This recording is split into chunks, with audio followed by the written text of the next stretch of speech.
The morning of June 2nd, 1953, arrived in London, the way important mornings often do, quietly, without drama, as if the city itself was holding its breath before exhaling into history. Thomas Holt was 19 years old, 5 feet 11 inches in his regulation boots, and he had not slept in 31 hours. He didn't mention this to anyone.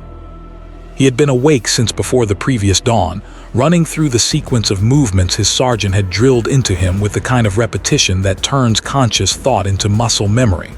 Left shoulder, right shoulder, eyes forward, chin level, back straight enough that a plumb line dropped from your collar would graze your heel on its way to the ground. Don't blink more than necessary. Don't let the crowd see you breathe. Thomas had grown up in Shropshire, the son of a postal worker and a school dinner lady, in a terraced house with a garden small enough that kicking a football meant losing it over the fence every third attempt. He had joined the Grenadier Guards at 17, lying about his age by a single year with the kind of confidence that only the very young and the very unaware can muster. His sergeant had known immediately and had said nothing, because the boy could already march in a straight line, and that was, at the time, more than could be said for half the barracks. He had been selected for coronation duty 6 weeks before the ceremony. His company sergeant major had read the names from a clipboard in the same tone he used to announce kitchen assignments, as if standing outside Westminster Abbey on the most watched day in British history was a matter of mild administrative interest. Thomas had kept his face appropriately neutral. That evening, alone in the barracks washroom, he had gripped the edge of the sink with both hands and stared at his own reflection for a very long time. The uniform had been inspected 3 times before he was allowed to leave barracks that morning. His bearskin sat at the regulation angle, secured with the chin strap sitting precisely 1 finger width below his lower lip. His tunic buttons caught the pale morning light like small hammered mirrors, and his boots, black as still water, polished to a finish that a senior guardsman named Corporal Davies had declared, with genuine professional admiration, almost indecent. Thomas had polished them himself. He had started at 10 o'clock the previous evening and finished at 1:30 in the morning, using a cloth so worn it was nearly translucent, working the polish in slow, circular movements the way his grandfather had taught him. His grandfather had served at the end of the First World War and had never spoken about it, but he had always polished his shoes on Sunday evenings with an expression that made the room feel smaller and more serious. Thomas had understood even as a child that this was not about footwear. He understood it more completely now. His position was on the north side of the Abbey's west entrance, 4th from the corner, facing outward toward the crowd that had been gathering since the previous afternoon. By the time Thomas took his post at 6:30 in the morning, the pavement opposite was a solid wall of people 6 and 7 deep, wrapped in coats and Union flags, and the particular expression worn by those who have waited a long time for something they believe is worth waiting for. He stood without moving. This sounds simple. It is not. Standing still for 7 hours while history happens is a physical discipline that most people never attempt and fewer still complete. The body protests in stages. First the feet, then the knees, then the lower back, then the jaw from holding it level, then the eyes from staring at a fixed point without losing focus. The cold comes and goes in waves. The crowd noise rises and falls like a tide. Somewhere around the 3rd hour, the brain begins to negotiate, suggesting small adjustments, tiny shifts of weight, half movements that no one would notice. The training is specifically designed to make the body refuse these negotiations. Thomas refused them. He heard the procession before he saw any of it. First, the distant roar of the crowd from further up the mall, rolling toward the Abbey like slow thunder. Then the mounted escort, hooves on wet stone, a sound that carries further than you expect. Then the Golden State coach, drawn by 8 gray horses, and inside it a 26-year-old woman in white silk, who was about to become the 42nd monarch of England since William the Conqueror and who looked, from Thomas's fixed peripheral vision, absolutely composed. He did not turn his head. He heard the abbey doors open behind him. He heard the choir begin. He heard, faintly through the ancient stone walls, the Archbishop of Canterbury begin the service that had been performed in variations of the same words since the year 973. And he stood, forth from the corner, facing outward, while the most significant ceremony of the 20th century unfolded 3 feet behind his back. Later, people would ask him what it was like. He could never quite explain it. Not the standing, not the crowd, not the cold. What stayed with him was something he struggled to put into words for the rest of his life. The feeling that he was not watching history. He was holding it. That his stillness, and the stillness of the men beside him, was not incidental to the ceremony but essential to it. That without people willing to stand and hold the line, the things worth protecting had nowhere safe to happen. He was 19 years old and he understood this completely, and could not explain it to a single person he knew. When the ceremony concluded and the order to stand down was finally given, the man beside him, a guardsman from Worcestershire named Peter Aldridge, who would become his closest friend for the next 40 years, exhaled so slowly and so carefully that it sounded almost ceremonial itself. Neither of them spoke. They marched back to their assembly point in perfect formation, and it was only when they were dismissed that Peter turned to Thomas and said, quietly and without any fanfare whatsoever, "Well, that happened." Thomas nodded once. That was the entirety of their commentary on the day. They stood guard at the coronation of Queen Elizabeth II. The years that followed were ordinary in the way that most lives are ordinary, which is to say they were filled with things that mattered enormously at the time, and accumulated into something that only made sense when viewed from a sufficient distance. Thomas served for another 11 years after the coronation, rising to the rank of color sergeant before a knee injury sustained during exercises on Salisbury Plain gave him the exit that many long-serving soldiers eventually need but rarely choose voluntarily. He left the Grenadier Guards in 1964 at the age of 30, with a handshake from his commanding officer, a modest pension, and a cardboard box containing his personal effects from the barracks locker he had occupied for 13 years.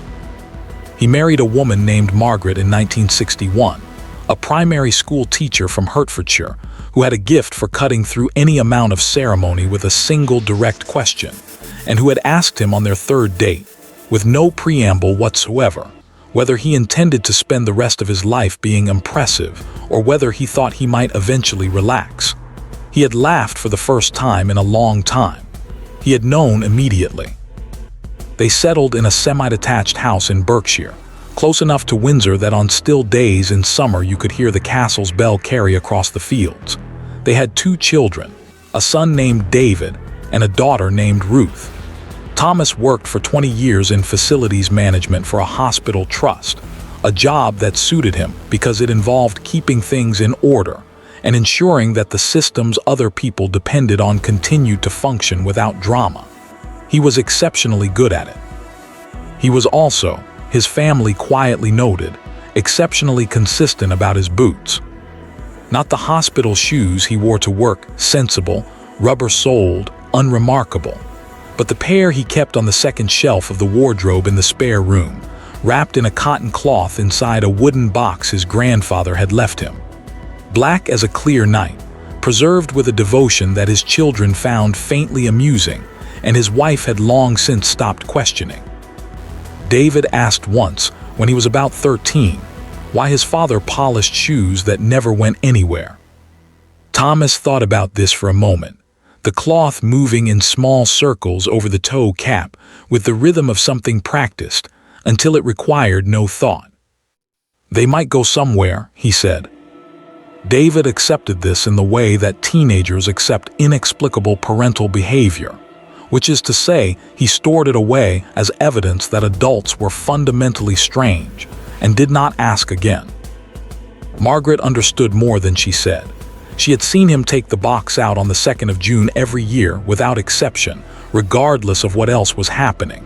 She had seen him sit with it on his lap sometimes in the evenings, not polishing, just holding it, looking at something that wasn't in the room. She knew the date mattered. She knew why. She had learned not to interrupt the silence that came over him in those moments because it wasn't absence. It was the opposite of absence. It was a man fully present with something he carried that had no physical form. She thought of it as his private ceremony. She never called it that aloud. Some things were understood better by being left unsaid. Peter Aldridge came to dinner twice a year and they talked about everything except the coronation. Once, after a bottle of good Burgundy, Peter had started to say something about the Abbey and then stopped himself and changed the subject so smoothly that only Margaret, watching from across the table, had noticed. She topped up his glass and said nothing. She had married a guardsman. She understood that some things were kept not because they were secret, but because speaking about them too freely would wear them down, and some things needed to remain whole. Thomas retired from the hospital trust in 1991 at the age of 57. On his last day, his colleagues gave him a card signed by 93 people and a bottle of single malt whiskey. He thanked them sincerely and drove home and sat in the garden until it was dark.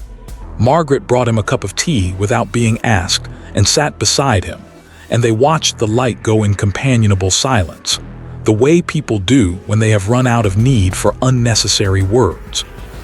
That evening he took the box from the wardrobe and polished the boots until they reflected the ceiling light like still water. Margaret watched from the doorway. "June the 2nd isn't for another 8 months," she said. "I know," said Thomas. She went back to her book. Some things didn't require explanation. They just required a witness. The letter arrived on a Tuesday in March 1977, in an envelope that was slightly heavier than normal correspondence, and bore a return address that made Thomas sit down before he opened it. He read it twice standing up, then sat down and read it a third time. Margaret found him at the kitchen table 20 minutes later, the letter in his hand, his tea gone cold beside him. "Who's died?" she asked, because in her experience letters that produced that expression usually contained bad news. Thomas looked up. "I've been invited to serve at the Silver Jubilee." She absorbed this. The Silver Jubilee, 25 years of the Queen's reign, to be celebrated in June with the full weight of national ceremony that the British monarchy, when it chose to, could deploy with an effectiveness no other institution on earth could match. She had seen the plans reported in the newspapers, the procession down the mall, the crowds that were already being predicted in numbers that strained credibility. "They're asking the 1953 guards," she said. "Some of them, those still living, still able." He set the letter down carefully as if it were made of something fragile. Ceremonial capacity, not full duty, but present, in uniform, on the route. Margaret sat down across from him. She was a practical woman, and she loved him practically, which meant she immediately began calculating the logistics and implications before she addressed the emotional weight of the thing. His knee was manageable, but not what it had been. He was 43. The uniform had last been worn to a regimental dinner 7 years ago and would require attention. She ran through all of this in approximately 12 seconds. Then she looked at his face. His face had settled into an expression she had seen only a handful of times in 16 years of marriage. Not happiness, exactly. Not excitement. Something quieter and more total than either of those. The expression of a man who has been waiting for something without admitting to himself that he was waiting, and who has just been told the wait is over.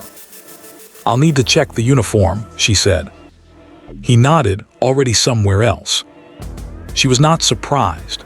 She had always known, in the way you know things about people you have chosen to know completely, that the coronation had not finished for him, that some part of Thomas Holt had been standing forth from the corner, facing outward for 24 years, not obsessively, not in a way that diminished his life or his presence in it, but steadily, the way a compass needle holds its direction regardless of what surrounds it.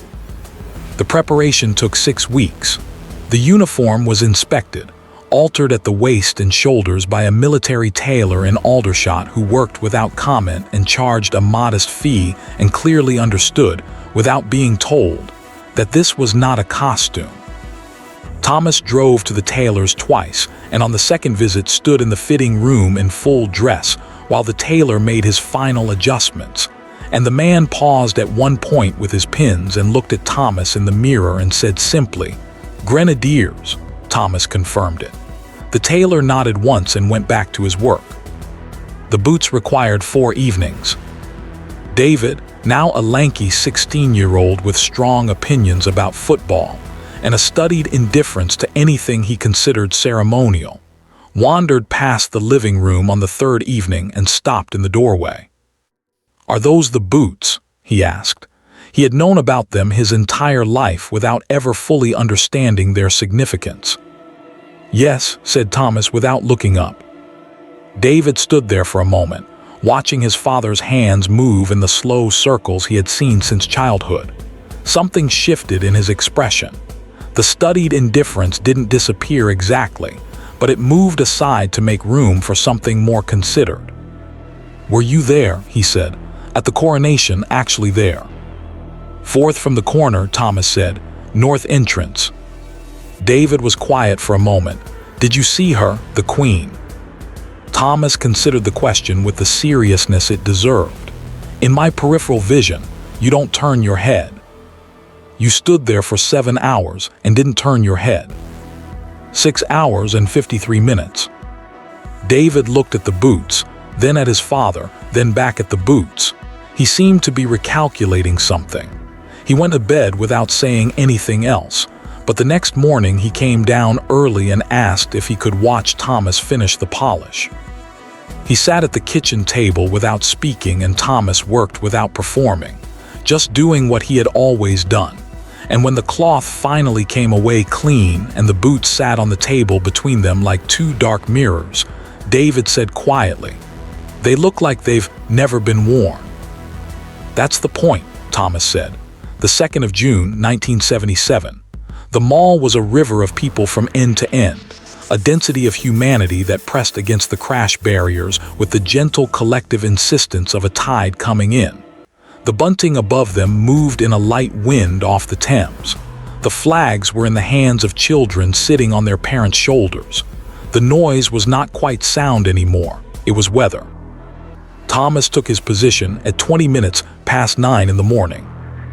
The younger guardsmen on either side of him had been briefed that several veterans of the 1953 coronation would be present in ceremonial roles along the route. They had been told this the way you are told administrative information.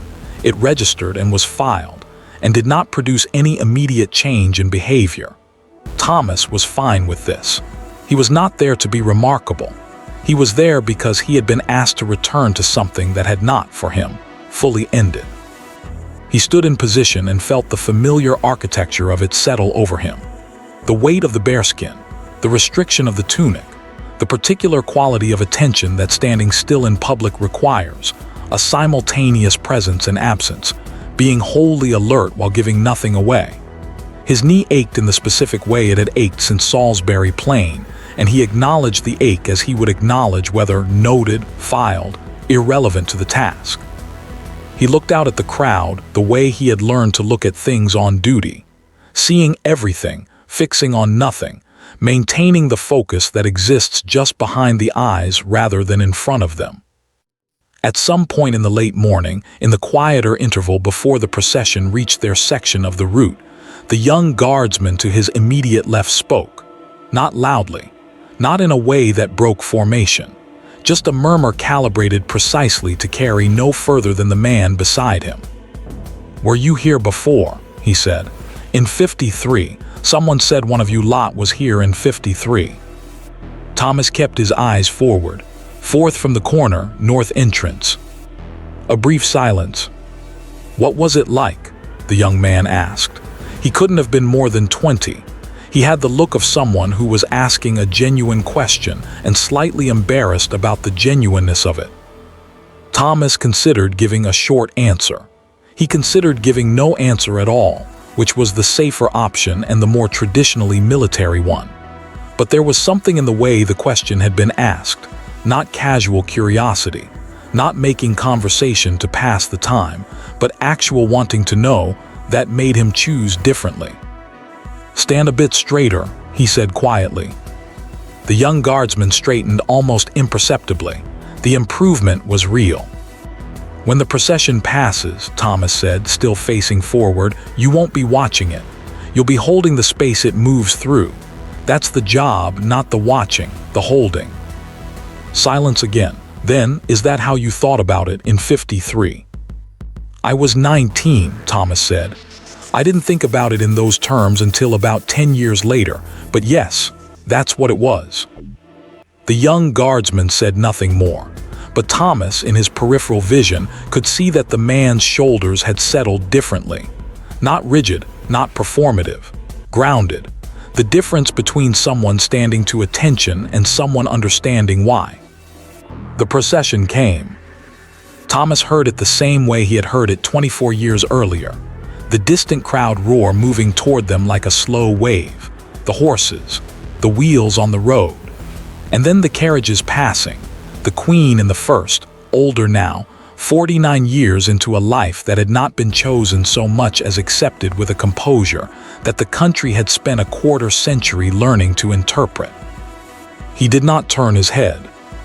He stood forth from the corner, facing outward, and held the space. When the procession had passed and the order eventually came to stand down, the young guardsman turned to him. His name was, Thomas would later learn, James Whitmore, 20 years old from Nottinghamshire, 3 months into his service. He looked at Thomas with an expression that was trying to be neutral and not entirely succeeding. "Sergeant Holt," he said, because someone had told him the rank. "Was it different the second time?" Thomas thought about this honestly. "The first time," he said, "I was holding something I didn't fully understand yet. The second time I understood it. That's the difference." James Whitmore nodded slowly, filing this away in the place where young men store things said by older men that they don't yet have the experience to fully absorb, but know they will eventually need. That evening, Thomas sat in the hotel room Margaret had insisted on booking in central London. She was not. She had declared, driving back to Berkshire at 11 o'clock at night, and he unlaced his boots with the careful deliberateness of someone handling things that matter. Margaret sat in the chair by the window with her book, the London evening light coming in behind her. "How was it?" she asked without looking up. Thomas considered the question with the weight it deserved. "Right," he said finally. Margaret turned a page. "Good," she said. They had dinner downstairs and were in bed by 10:30, and Thomas slept without difficulty for the first time in what felt like a very long time. And if he dreamed, he did not remember it, and perhaps that was the point. Some debts, when honored, stop accumulating interest. By 2002, Thomas Holt was 68 years old, a grandfather of 4, a widower of 3 years, and a man who had arrived at the particular kind of stillness that is not resignation but completion. Margaret had died in the spring of 1999, quickly and without prolonged suffering, which was consistent with how she had approached most things in life. He had sat with her at the end and held her hand, and said the things that mattered and had not said the things that didn't. After the funeral, David and Ruth had offered in various careful ways to discuss selling the Berkshire house, and Thomas had thanked them for the thought and declined with the finality of a man who has made a decision that requires no further discussion. He remained in the house. He kept the garden. He maintained his routine with the methodical consistency of someone who understands that routine, in the absence of other anchors, is not a limitation but a discipline. He polished the boots on the 2nd of June every year. He did this alone now at the kitchen table with a cup of tea Margaret had always made and that he now made for himself. The tea was never quite right, which he accepted without complaint. Most things were never quite right anymore. That was the nature of absence. You didn't fill it. You arranged the remaining furniture more carefully around the space it left. The letter from the palace arrived in February 2002. The Golden Jubilee, 50 years. The language of the invitation was warm without being effusive, respectful in the specific way that institutions are respectful to those who have served them in ways that cannot be repaid. He was one of a very small number of men now, age and its arithmetic having done what age and its arithmetic always do, who had stood guard at the original ceremony. The invitation extended the honor of attending as a guest, to be seated in a position of distinction along the Jubilee route, to be formally acknowledged at a reception at Buckingham Palace following the procession. David drove up from Bristol the weekend after the letter arrived, and they sat at the kitchen table with tea and the letter between them and David, who was now 39 and had become, somewhere along the way, someone his father recognized without fully remembering when the transformation had happened. Read it through carefully. "They're offering you a seat," David said. "I read that part," Thomas said. "Dad, you're 68. "I'm aware." David looked at him over the rim of his mug. He had his mother's directness, which Thomas had always considered her finest gift to their children. "Are you going to stand again?" Thomas said nothing for a moment. He turned his mug in his hands, a habit Margaret had always teased him about and that he had been unable to stop and had long since stopped trying to stop. "The letter says guest of honor," David said. "Seated position, no one would think." "I'll write back in the morning," Thomas said. David looked at his father's face and recognized the expression. He had seen it twice before, once when the Jubilee letter arrived in 1977, and once, though he hadn't known what he was seeing at the time, when he was 13 and stood in the living room doorway watching his father polish boots that never seemed to go anywhere. He drove back to Bristol on Sunday without raising the subject again. The Golden Jubilee fell on the 4th of June. London was, by any measure, extraordinary. 50 years of a reign that had passed through the entire second half of the 20th century like a fixed point around which everything else had rotated. The crowds were enormous. The mood was not the cautious, complex thing it had been in various intervening decades when the monarchy's relevance had been questioned and its judgment scrutinized. It was something simpler and more durable than current opinion. It was the feeling produced by genuinely long time. Half a century is long enough for most things to seem inevitable, including endurance itself. Thomas arrived at his assigned position on the Mall at 9 o'clock in the morning, dressed in a suit of dark charcoal that he had cleaned and pressed with the same attention he would have given the uniform. His regimental tie, his coronation medal, which he wore on the left breast with the particular absence of self-consciousness that comes from having earned something rather than simply possessing it. His shoes, not the boots, which he had polished 2 nights before and replaced in their box, and their cotton cloth and their wardrobe shelf, but a pair of plain black dress shoes polished to a standard that made a young palace aide who showed him to his position glance down involuntarily and then look away. They had arranged a row of chairs for the veteran guests along a section of the route bordered by temporary barriers. Comfortable chairs, padded, with a good sightline.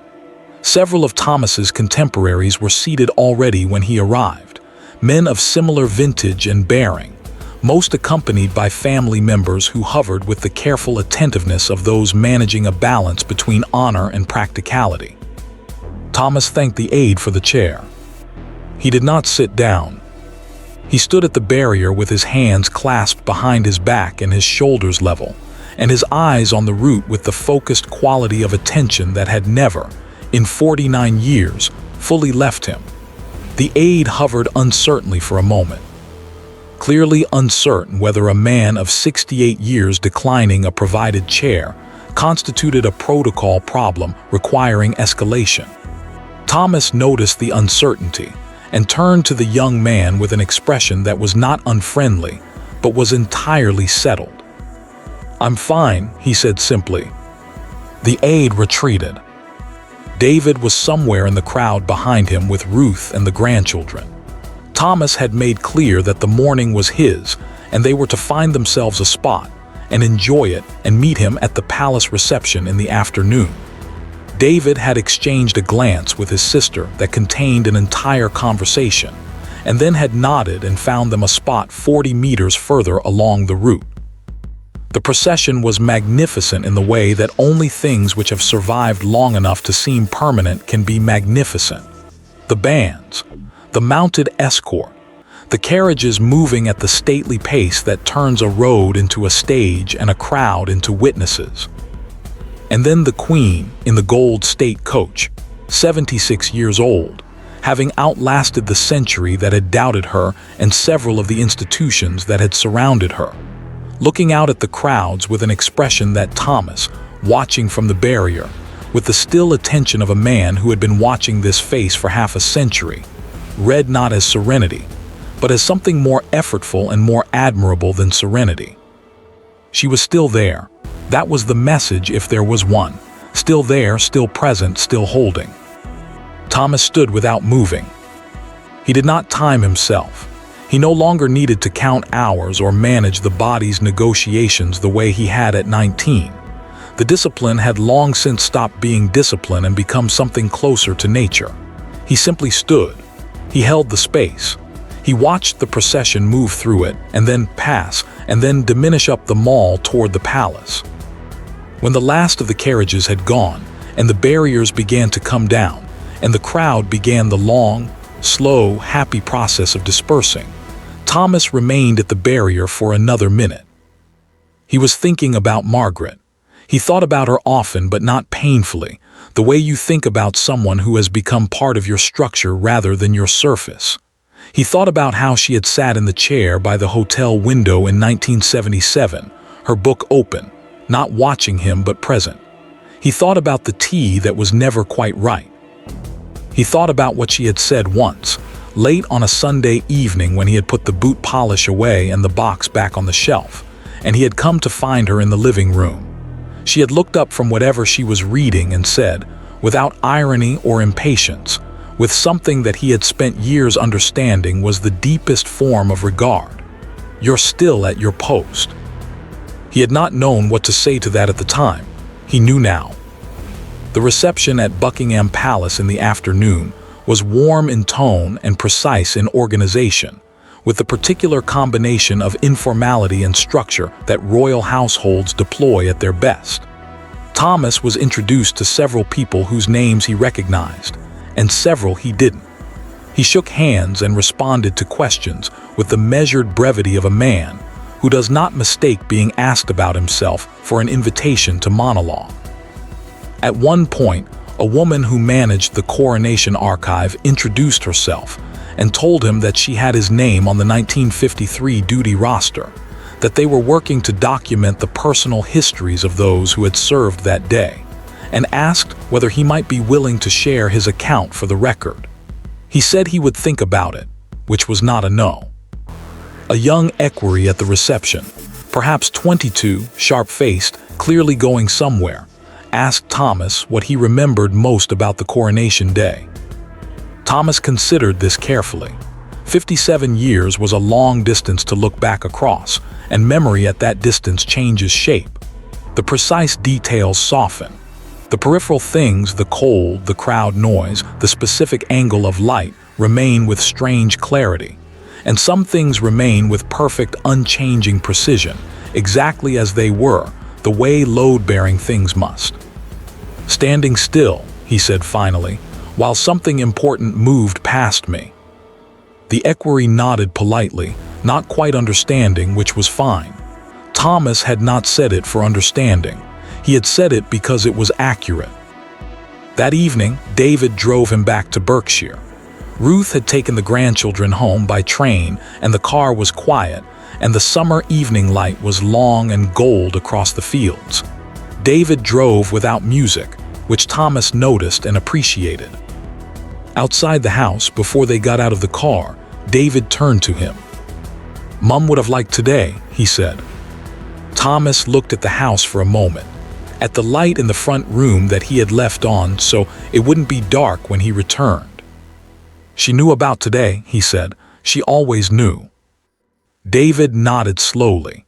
He had spent his whole life living alongside something he only partially understood, and had come, finally, to understand that partial understanding was enough. That some things didn't require full comprehension to be fully respected. Inside, Thomas made tea, not quite right, same as always, and took it through to the sitting room and set it on the table beside the chair he had sat in for the better part of 40 years. Then he went upstairs and opened the wardrobe in the spare room and took the wooden box down from its shelf and brought it to the kitchen table. He sat down. He opened the box. He took out the cloth. He turned one boot over in his hands, examining the toe cap in the kitchen light with the slow, professional attention of a man inspecting something that he is personally responsible for. The surface was already perfect. He had polished them 2 nights ago and they had not been worn. They did not need polish. He knew this. He began anyway, the cloth moving in small, slow circles, the same circles his grandfather had taught him, the same circles he had performed since the morning of June the 2nd, 1953, when he was 19 years old and 5 feet 11 inches, and had not slept in 31 hours and had stood at the north entrance of Westminster Abbey and held something that he could not quite name. He still couldn't quite name it. He no longer felt that this was a problem. Some things don't need names. They need to be held. They need someone willing to stand still while they pass. They need people who understand that the most important duties are not the ones that end in recognition, but the ones that continue quietly, without announcement, through decades and distance and loss, because the alternative is forgetting something that must never be forgotten. Thomas Holt polished his boots at the kitchen table until the tea was cold, and the evening was fully dark, and the box went back to the shelf where it belonged. He did not sit for ceremonies. He stood for them. He always would.